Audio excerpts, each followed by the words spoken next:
20, 25 minutes. Okay, so this is it's a presentation I gave a couple of months ago now about how the council reacted to COVID, and it's a little bit about my personal experience. It's a bit about how the council changed, and it's a bit about, at the time, it was about how this needed to be a catalyst for change. Now I've kind of updated this a little bit because we have kind of got a bit of an outcome of how we're going to change as an authority, so I'm going to share that with you at the end. So the message we really want to get across is that digital was really seen as the only answer through this. Collaboration and how that transformed the way we work. The importance of data. Now, data was critical in everything we've done, and I think that's really, really been demonstrated across the organisation now, how important it is to get real-time data, especially when we're working with something like COVID. A little bit on our dream team and how my digital team changed just before COVID happened. And the last bit, previously it was about COVID, and digital has to be a catalyst for change, and now I'm just going to explain very quickly what that change is looking like for us as a council. So, as we all remember, the lockdown started on the 23rd of March, and a new normal started very quickly. What was incredible for the authority is how quickly we all moved and jumped onto Teams with a digital platform. It was something we'd been using as a team for a little while, but literally overnight, the entire council just lifted and shifted onto this new platform. It was brilliant. And it became brilliant for doing digital processes really, really, really quickly. So we were getting asked to build stuff in a couple of days like other councils were. And it was great to use Teams because we could just call on the people we needed to. We could build a minimal viable product in a few hours, share, collaborate, iterate. So it's really, really great how it all came together. And how my team changed a bit. A couple of weeks before the lockdown started, we had a couple of senior developers in IT that were asked to go back to work within the IT department. So I had 5 developers, suddenly I had 3. So it was quite a challenge. But we managed to pick and pull a few other people across the organisation that weren't developers, and that made a real change into the way we design and build stuff. So I'll explain a bit about that as we go through. This just shows how my office life really changed. So I think this was the second Thursday of lockdown. My wife works on the NHS supply lanes chain, so she had to work upstairs on a contact centre at home, really, managing PPE. So I was left looking after the 2 children. So suddenly I've gone from an office to sitting on a kitchen table surrounded by paint and everything else that the kids needed to keep them occupied. But also, we were very lucky. We've got an allotment, and allotments were allowed to be used as part of the exercise rules through lockdown. So it was getting a bit tricky after a few weeks at home with the 2 kids running around and screaming when I was trying to do meetings. So one day it was nice and sunny, so I just took them up to my allotment, took my laptop, took my phone, connected my laptop to my phone to do work. The kids had a lovely day. They spent 5 or 6 hours just making mud pies and playing around the allotment and destroying all my seedlings. Probably one of my busiest days when I was trying to manage all the digital stuff, but it was so productive because I could just easily connect with everybody, share screens, and I was very much working with developers and business areas to try and get a product together. So it just demonstrates how you wouldn't really have dreamed 6 months ago I'd be spending a working day sat on my allotment with 2 kids, but actually it worked brilliantly well. So looking very quickly at Teams, what was interesting was we started a project in 2008 called Flexibility, and that was about rolling Teams out across the organisation. And as you can imagine, that was a project where we had planned it all out. We'd started to engage with a number of teams, and there was a kind of phased approach to working with teams to get and service areas to get them onto Teams across the council. In February, we were having about 12 meetings a day. By May, we were having 686 meetings a day. In February, there was about 3,200 messages being sent a day on Teams. By May, there was 45,000 messages being sent a day.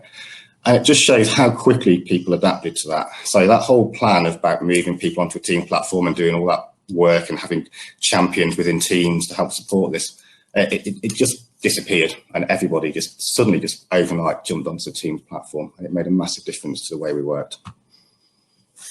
So what followed, it was quite quiet for the first couple of weeks, and I remember talking to my team saying when lockdown started, okay, things are going to get busy now, but actually it's very quiet for a couple of weeks, and it's a bit strange. But then suddenly a whole load of stuff started coming our way. So we were asked to launch what we called a golden number. So this was allow residents to phone us if they needed any help. We asked to design a I need help process, which we've had about 2,600 requests for help now. And that again is kind of around the I need prescriptions or I need food. We built a food parcel service process, so people could buy food parcels, or if people needed help in the community, our neighbourhood officers could just log onto there and arrange to get a free parcel sent out to residents. We had what we called a 500 list and an e-health list. So this was about contacting about 11,000 residents that we knew had been identified as shielding or had been identified as slightly at risk from their GPs. And we wanted to contact them all to make sure they were well, they had the help that they needed. And we made about 23,000 calls so far. We've just used all the data that we've had from those processes. So we've captured bits about the customer. Have you got friends that can help you? Are you able to leave the house? Have you got the internet? And what we've done in the last few weeks is we've had a brilliant analyst who's mashed all that data together and came back with about 2,600 residents that we needed to help through the pandemic. So now we've phoned all those people back. We know shielding is ending, so we've been in touch with them all just to say, do you need any help? We know you've helped you in the past. The government support's ending, but these are local areas or local facilities that you might be able to help you in the future if you need it. We built 2 business grant application forms, and we've had about 7,000 applications through those. We built an adult social care recruitment process. We had about 850 applicants in the first 3 weeks through that. And we built a PPE process, a full digital process, which I'll explain. So I'm picking on a couple of these, which is a 500 list and the PPE, and I'll show you very quickly what we did with those. So this was our I need help form. So either an NDO, a neighbourhood district officer, or a customer can go on here and they could just say, I need some help with some food or prescriptions or utilities. And we started capturing a little bit of information about the customer as well. So if they were shielding, if they were over 70, and that all helped us understand that citizen a little bit more. We had 99.9% of those requests were really genuine people who really needed help. They were really struggling. But I've just picked on a few here, which were probably not quite so urgent. So we had one case when we were delivering a food parcel to a resident and we'd phone them to see where they were. But this person managed to nip out to the shop to get some cigarettes, which is make you think she probably could leave the house. We had another lady who was really worried that she'd had the same lottery tickets for 20 years and she'd never missed them. But now her neighbour couldn't get to the newsagent for her and she's panicking her numbers would come up. So could we go and get her lottery tickets for her? And we had another lady who wanted her dog walking because she was shielding, but it was an expensive dog and she didn't want to have anyone else take it out. What she didn't realise was that she could go in the garden. So when our NDO said, have you got a secure garden? Can you throw a ball? And she said, yeah. She was really pleased and said, I'll go outside now, start playing ball with my dog. So there's a few light-hearted ones, but 99% of the cases that we came across were people that really needed some help. Food parcel service. The key to all these processes we built is we built them really, really quickly and really, really simply. So a customer could go online here. I need a mixed food box, a vegan box or a halal box. Do you want a standard box or a family box? And it was really simple to go through, take the payment for it. And that then came straight down into our leisure centre. And they would literally print out the label on the left, attach it to a box. The box would go down the leisure centre, get packed with all the essential foods. A taxi or some services would be waiting outside. The boxes would go into the truck with the label on the front and they get delivered out around the community. So that's worked really, really well. And it's a really simple process. Picking on a couple I mentioned before, so the 5,000 list and the e-health scope. So what we were asked to do was within a few days design a process to contact initially 11,000 residents. We'd got the data from the government, so we knew who we needed to contact, and we needed a process to display the customer details, who they were, what their phone numbers were, what their address were. NHS number was critical, so we used that to map everybody together. And we needed to mobilise a contact centre to make all those phone calls. We managed to build the whole process in about 4 days, and it was just before Easter. And then over the Easter weekend, we made 7,000 calls. We made 23,000 calls altogether through that process. What we were doing with that is when we were calling residents, we made 3 attempts to get hold of them and phone them. And if after 3 attempts we couldn't get hold of them, we used the data then to inform our community protection team to go knocking on doors. Within the first week, it showed how valuable that was when we knocked on a resident's door and we found the gentleman in the house had collapsed on the floor downstairs. His wife had dementia and was upstairs in her bedroom. So very quickly, everybody involved in this realised how important it was. And that's a really good example of how using the data, feeding it out into community protection, going knocking on the doors really made a difference to some people. We also had about 1,300 people that hadn't realised they could register on the government website to receive help. So again, we tagged all those customers, and then we had another team that went off and actually went onto the government website and registered all those users on there. So they started receiving food parcels. And I just mentioned we've just finished this week the recalls. So that's the calls to another 2,600 residents that we identified as people that we'd helped in the past, and they might need a bit more help, or we might need to signpost them out to different areas of the community going forward. The second process I'm going to touch on quickly is PPE. So we were asked to have a quick look at what was happening around PPE provisions, and what we found, which is quite common with councils, that there was a paper-based process in place. So a business could go onto the website, they could download a paper application form, that would have to be emailed in. We had a triage person who would look at what they were requesting as PPE. She'd check her spreadsheets to see whether we had the items in stock or not. If it was in stock, she'd scan it, she'd send it down to a team at a leisure centre. They would pack the items up. They would then contact the customer, tell them it's ready. The customer would turn up, they'd have to wet signature, bring ID to say that they'd collected their PPE. And at the end of every night, all those pieces of paper then all scanned back together and sent back up to the team involved, and they would go through all the orders that had gone out and manually update all their spreadsheets. So it came quite an onerous task for everybody, and it wasn't very reliable. And we also found that we had an issue with a few batches of faulty PPE that had come in, and we didn't really know where that had gone. So it's difficult to try and go through lots of paperwork to try and look at who might have received that PPE and try and recall it. So we built a new stock control database. We built a whole PPE solution in about 3 weeks. And again, key to this was the data. So all that reporting, all the government reports that were being done, it was now all going to be managed through Power BI and through dashboards. So I'll show you very quickly what that looked like. So here's our process that we built. So a customer goes online and orders their PPE. That came down to a triage team, and they checked the order. And in this solution, what we started doing is looking at the PPE stock tables that we had.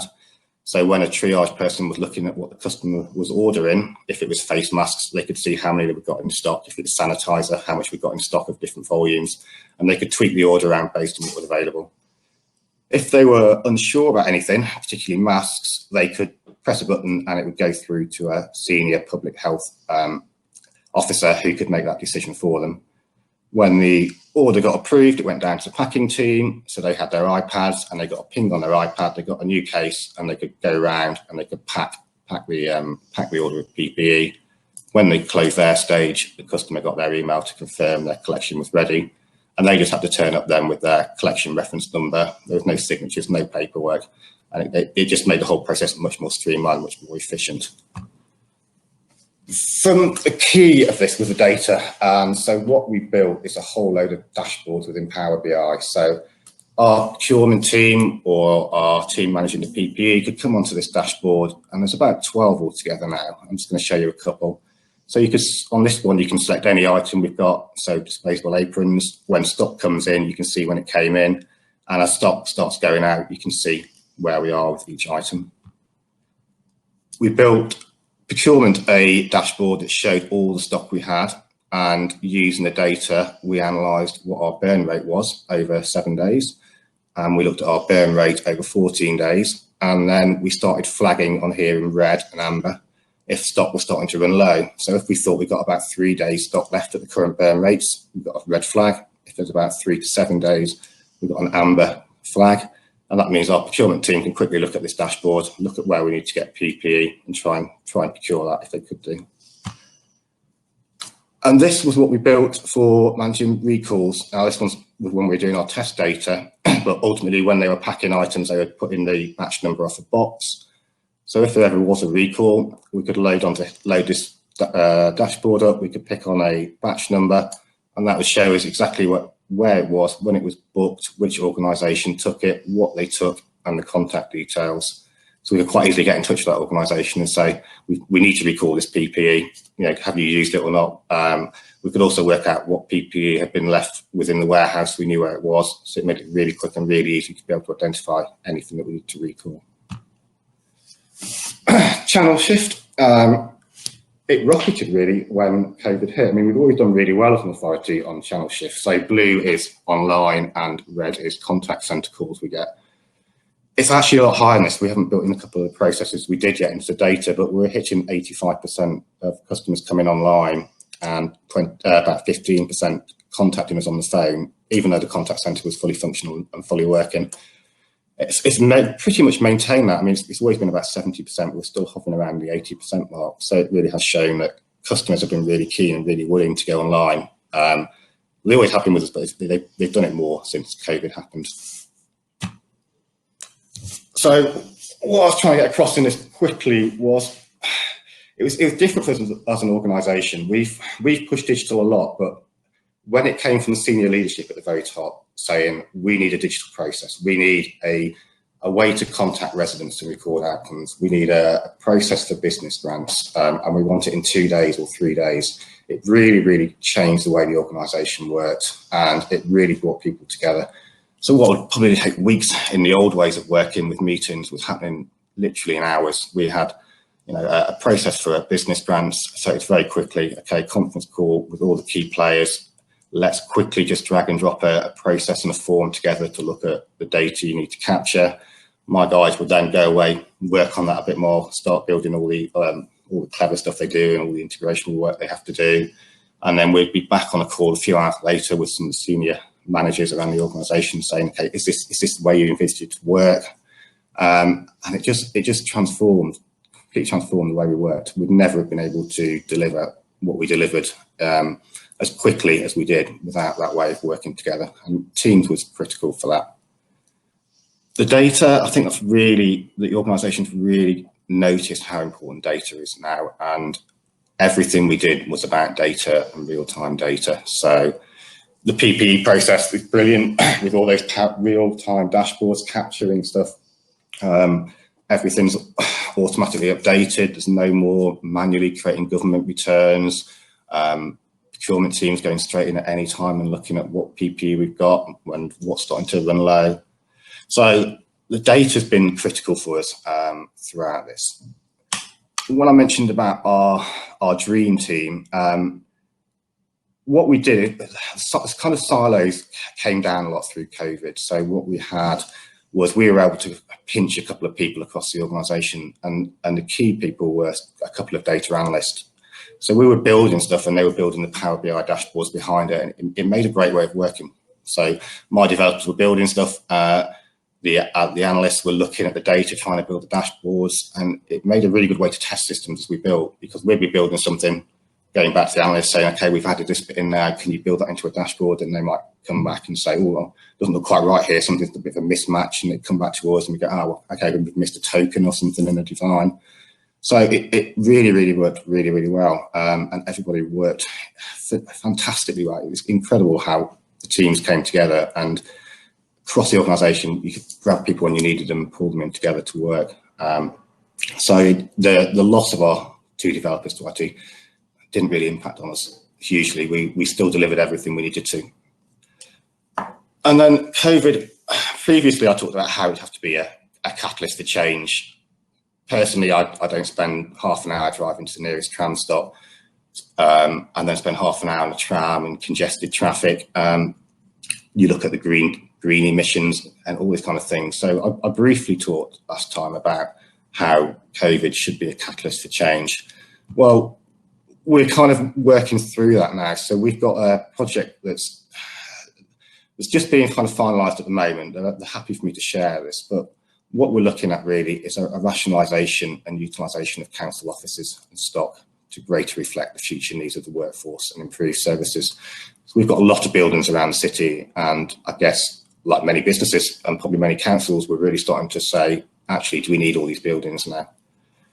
We're looking at generating organisational transformation and culture change to improve productivity and well-being. We're looking at better use of technology. So technology and digital has really come under the spotlight across the council, and it's seen now as the only answer. We're going to identify services and roles that may work remotely with permanence. So we're very keen at looking at this being the new norm now. Going forward, if there is a team that can work from home, we're going to encourage that to work from home. And we're going to modernise council services to maximise efficiency and channel shift for all our customers. So what we're really saying here is we're looking at the teams that we've got around the organisation. Can my team come in? Can we remove some of these paper printing processes across the organisation? Can we get more people to work from home? Can we build the processes we need to make that happen? And that's really going to be our model for going forward and how we're going to change as an organisation. So that's really what I want to share with you. I hope it is useful. Any questions anyone might have? That was excellent, James. Thank you very much indeed. Does anyone have any questions for James?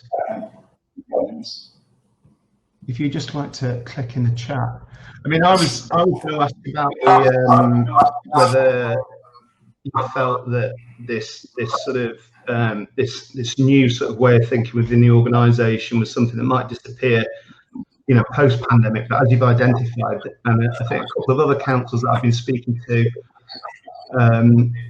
around a couple of these events I've done, you know, this has been, you know, has had a major impact on how the council will operate moving forward. You know, it's almost like a new operating model, being, you know, not an organisation that actually goes to an office, but it's, you know, a virtual organisation. Yeah, well, I think there's two bits that, when you look at the way we were rolling out teams across the organisation, and you think how we were planning that, so there was a whole project team involved in that. They were going into service areas, they were working with the teams, they were identifying champions, they were trying to work with them to move them onto teams slowly, with limited success. But if you imagine you tried to do that without COVID, and we tried to do a work from home, change the policy, and we said, okay, we want 50% of our staff to start working from home within the next year, we probably would have tied ourselves up in knots a little bit. We would have had HR involved, we've had unions involved, we've had IT involved, we've had project groups involved. We probably would have done the similar thing. We probably would have picked on certain teams in certain areas and started working with them, and we probably would have planned this over 2 years. But actually it just happened, and it happened overnight, and everybody just adapted. And I think that's the real benefit of this. What has happened with COVID is all that kind of planning that might have had to have happened, and all that kind of thought might have happened to this process. It just didn't. We didn't need any of it. People just adapted, and literally people got sent home on the Tuesday night, and by Wednesday morning, Thursday, you could get everybody on Teams. You could get everybody you needed to. You could collaborate really quickly. You could have a meeting, and you could just call people in really quickly. So we're talking about grants and looking at process and need finance. We could just grab them in really quickly into those conversations. But imagine if you tried to plan this out. It probably would have taken years for us to get there. So I think it's really opened the eyes of the organisation about how the organisation can change and has changed. And quite often we get, when we're designing stuff in digital, we get the message that, well, not everyone can use digital and we can't just have a digital process for this. And what we demonstrated here is our customers, our businesses, our citizens all jumped onto digital platforms, and our staff and our colleagues jumped onto digital platforms without any help, and it was organic. So you know, you find a couple of people that didn't know how to use Teams, but very, very quickly someone would just go, well, I'll show you how to do it quickly. This is how you do it. Let me share my screen with you and show you how to click through, and how to show you how to share your screen. So it was, as an organisation, people have worked brilliantly together just to make it all happen. So yeah, I think that is one thing that I took from it. If you had tried to plan this, we'd probably get into we'd probably still be going through the planning stage now, trying to get people to work from home, and starting to identify teams and starting to engage with different parts of the organisation, when actually, one bang, it just happened overnight. So I think it has, it really has made the organisation think about how we work in the future and how we're going to work in the future. And that's coming out of the work streams we're looking at now. Really. Sean Ditchburn just asked a question here on the chat. He's put, I know the team is fluid, but how many people were part of the process at any one time, and what were their roles? Okay, so I've got, after my IT had those guys back, I was left with, I I've got 2 junior developers and a graduate developer who are building stuff. I've got a content editor and I've got a front-end editor. But really, it was pretty much the 3 developers working together, and then drawing in our content person to do testing, really. So it's a team of 4 that built everything over probably about 6 or 7 weeks altogether. So it's not a huge team at all. And just having the tools to do it. It was, we used Granicus, and it was so easy to build a prototype, build a minimal viable product really, really quickly and share that out. That made a difference. So yeah, quite a small team, absolutely phenomenal what they did. I mean, my team, they worked all weekend, they worked all over Easter. They understood the value of what we're doing. And I think that moment we found that gentleman lying on his lounge floor when we sent the CPOs out, I think that really hit home with people, and everyone just thought, this is really critically, really, really important stuff. And my team I couldn't ask more than they really worked their socks off. I think they did probably 20 odd days without a day off almost, because they really wanted to get this stuff live as quickly as they could, and make sure it worked, make sure it's tested. That must have an amazing impact, a team, probably a digital team that doesn't probably ordinarily get possibly the praise that maybe they deserve, understanding what they built to have that effect, save someone's life. It's played a part in saving someone's life. Yeah, the amount of thanks that we've had. I mean, I think my team probably got bored of me, because every few hours I was sharing comments off councillors or directors just saying, fantastic, I can't believe your team has done this. It's great, thank you so much. And I was constantly sharing all this feedback from senior managers saying, councillors with the team. I think it just made them realise how crucial they were and the work they were doing, how important it was to what we were trying to achieve, really. So yeah, it'd be nice to have a bit of a rest now. Time to negotiate a pay rise, maybe. No, maybe, but I mean, it's also, we've got so many teams now. I've got teams, everyone's just knocking on my door. I need a process for this. I need, can you design as a digital process for something else? And again, having a limited team is quite difficult, because it's really raised across the organisation, particularly with managers who sometimes didn't always want change, have processes, but suddenly they're knocking on our door saying, we need to do this, we need to do things differently. Can you come and talk to our teams? Can you look at the processes we're doing? Can you do things differently? Can you propose a different way of working? How can you help our teams who are working at home? There's still a few too many teams that are like the PPE, who are printing, scanning spreadsheets, and we're up to go now, and particularly the PPE process, and just demonstrate that and just say, look at what we've done with this. There's no more scanning, there's no more paperwork, there's no more spreadsheets, there's no more, everything is digital, completely digital. This is what type of thing that we can offer you guys. Now it's just a resource issue of how do we resource all this across the organisation. But within that last slide where I mentioned about what the outcomes are going to be, that is really the next phase for next week, really, is trying to look at some of those teams and try and work out timescales for digitising their processes completely end to end, because it makes perfect sense that people can just have a digital dashboard and their workflows coming straight into them at home.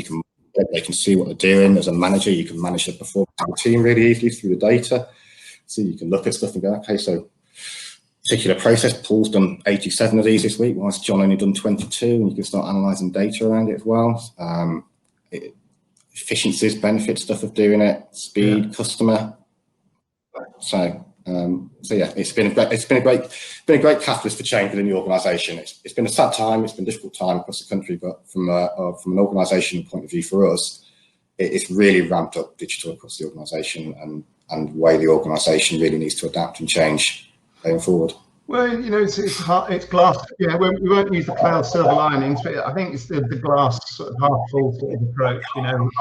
I think it has. The Gartner report said there's been 2 years worth of transformation in sort of 2 months. So it sounds like a lot of it's been happening at Nottingham City Council. So thank you very much once again for taking time out and sharing your experiences.